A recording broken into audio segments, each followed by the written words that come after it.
بسم اللہ الرحمن الرحیم۔ السلام علیکم۔ عظیم سلیمی آپ کو اپنے یوٹیوب چینل فارمنگ ہوپ میں خوش آمدید کہتا ہے۔ آج کی ویڈیو میں ہم چھوٹے چوزوں میں مرنے کی 3 بڑی وجوہات کو جاننے اور سمجھنے کی کوشش کریں گے، اور ساتھ ہی ساتھ ہم ان کی شرح اموات کو کم کرنے کے لیے کون کون سے اقدامات کر سکتے ہیں۔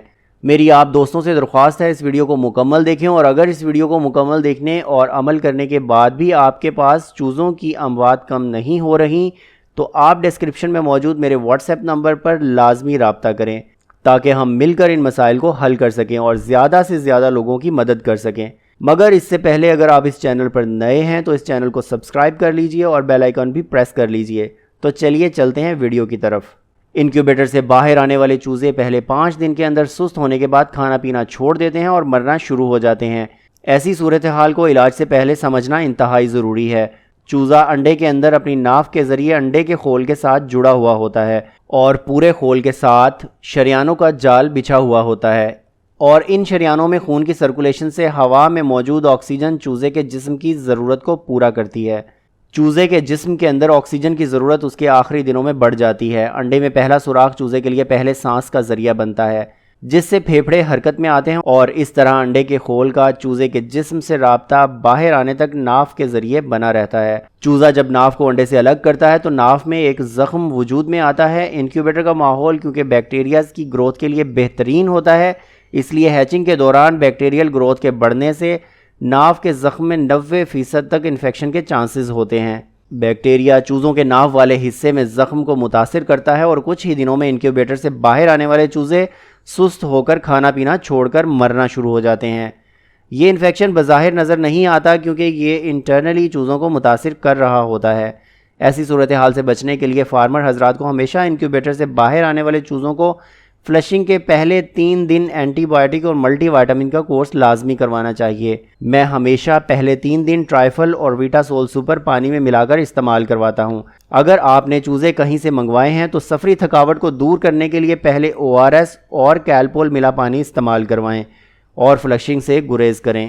اور اگر چوزے آپ نے خود نکلوائے ہیں تو پہلے 4 گھنٹے فلشنگ کریں اور اس کے بعد 3 دن اینٹی بائیوٹک کا کورس لازمی کروائیں۔ اس کے لیے آپ آکسی ٹیٹرا سائیکلین کے 2 کیپسول 1 لیٹر پانی کے حساب سے بھی دے سکتے ہیں۔ یہ عام میڈیکل سٹور سے آپ کو بآسانی مل جائیں گے۔ دوسرے نمبر پر چوزوں میں مرنے کی سب سے بڑی وجہ پیسٹنگ ہے، یعنی وینٹ والی جگہ پر ڈراپنگز کا جمع ہو کر وینٹ کو بلاک کر دینا ہے، جس وجہ سے بھی چوزوں میں بہت زیادہ اموات دیکھی گئی ہیں۔ ایسی صورتحال میں متاثرہ چوزے کے وینٹ کو پانی کی مدد سے آرام سے صاف کریں اور کھینچ کر اتارنے سے گریز کریں۔ وینٹ کے ساتھ جڑی ہوئی ڈراپنگز کو کھینچنے کے بعد بعض اوقات چوزوں کی انتڑیاں بھی ڈراپنگز کے ساتھ باہر آ جاتی ہیں، جس وجہ سے اموات دیکھی جا سکتی ہیں۔ وینٹس کو کلیئر کرنے کے بعد چوزوں کی فلشنگ لازمی کروائیں۔ اگر فلشنگ کے بعد بھی یہ مسئلہ کسی چوزے میں دوبارہ سے دیکھا جائے تو اسے پانی کی مدد سے 1-2 مرتبہ صاف کر دیں اور انہیں فلشنگ دوبارہ کروا دیں۔ چوزوں میں مرنے کی تیسری بڑی وجہ درجہ حرارت کو مینٹین نہ کرنا ہے۔ انکیوبیٹر کا درجہ حرارت 37.5 ڈگری سینٹی گریڈ ہوتا ہے، اس لیے باہر آتے ہی چوزے کو کم سے کم درجہ حرارت 34 ڈگری چاہیے ہوتا ہے، اور اس درجہ حرارت کو شروع کے 10 دن تک کم کرنے سے گریز کریں۔ اگر آپ کے پاس بروڈر میں ٹیمپریچر میٹر موجود نہیں ہے تو چوزوں پر خاص نظر رکھیں۔ چوزے اگر ایک دوسرے کے ساتھ جڑ کر یا اکٹھے ہو کر بیٹھ رہے ہیں تو سمجھ جائیں کہ انکیوبیٹر کا درجہ حرارت ان کے لیے مناسب نہیں ہے۔ اس کے علاوہ چوزوں کے بروڈر میں شروع کے دنوں میں لکڑی کا برادہ یا مٹی یا چاول کا چھلکا وغیرہ بچھانے سے گریز کریں تاکہ چوزے نیچے سے کچھ بھی غیر ضروری چیز اٹھا کر نہ کھائیں۔ انکیوبیٹر میں نئے انڈے لگانے سے پہلے ہر ہیچ کے بعد انکیوبیٹر کو 1 مرتبہ لازمی ڈس انفیکٹ کریں، اور اگر ممکن ہو تو انکیوبیٹر کو دھوپ لازمی لگوائیں۔ انکیوبیٹر میں صاف ستھرے انڈے لگائیں اور گندگی والے انڈے صاف کرنے کے بعد انکیوبیٹر میں لگائیں۔ چوزوں کو بروڈر میں تازہ ہوا کا مناسب بندوبست کریں۔ بروڈر کی اطراف کھلی رکھیں اور اگر ایسا ممکن ہو تو اوپر والا حصہ کبھی بھی بند نہ کریں تاکہ ان کے فضلہ سے اٹھنے والی امونیا گیس اوپر سے باہر نکلتی رہے اور ان میں سانس کی بیماریوں کا باعث نہ بنے۔ شروع کے 2 دنوں میں کمرشل فیڈ میں ابلے ہوئے انڈے موسم کے حساب سے شامل کریں، اور اگر آپ آرگینک فیڈ استعمال کر رہے ہیں تو اس میں مکئی کا دلیا آغاز میں بہت مفید ہوتا ہے۔ اس کے علاوہ چوزوں میں موروثی بیماریاں جو ان کے ماں باپ سے ان میں منتقل ہوتی ہیں یا پیرنٹس میں موجود کسی بھی قسم کی وائٹامن ڈیفیشنسی آغاز میں شرح اموات کا سبب بن سکتی ہے۔ اپنے چوزوں کے بروڈرز کو جنگلی جانوروں اور چوہوں، بلیوں وغیرہ سے بچاؤ کے لیے پنجروں کے فرش کے ساتھ لگی ہوئی 4 انچ تک لکڑی، گتے یا باریک جالی کا استعمال کریں تاکہ کوئی بھی جنگلی جانور انہیں زخمی نہ کر سکے۔ چھوٹے بڑے چوزوں کو کبھی بھی ایک ساتھ نہ چھوڑیں، انہیں ہمیشہ پارٹیشن کر کے الگ الگ خانوں میں رکھیں۔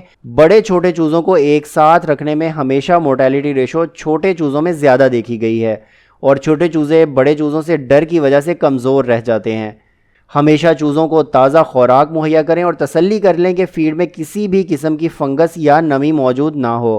فنگس والی خوراک ان کی انتڑیوں میں فنگل انفیکشن پیدا کر سکتی ہے، جس کی وجہ سے بھی شرح اموات بڑھ سکتی ہیں۔ میں امید کرتا ہوں آج کی ویڈیو آپ کے لیے بہت ہی کارآمد ثابت ہوگی۔ ویڈیو میں بتائی جانے والی معلومات میں کسی بھی قسم کی کمی کوتاہی ہو تو کامنٹس میں لازمی بتایا کریں۔ اس کے علاوہ ویڈیو اچھی لگی ہو تو اپنے دوستوں سے لازمی شیئر کریں تاکہ زیادہ سے زیادہ لوگوں کا فائدہ ہو سکے۔ اسی کے ساتھ اپنے میزبان عظیم سلیمی کو اجازت دیجیے۔ اللہ حافظ۔ پاکستان زندہ باد۔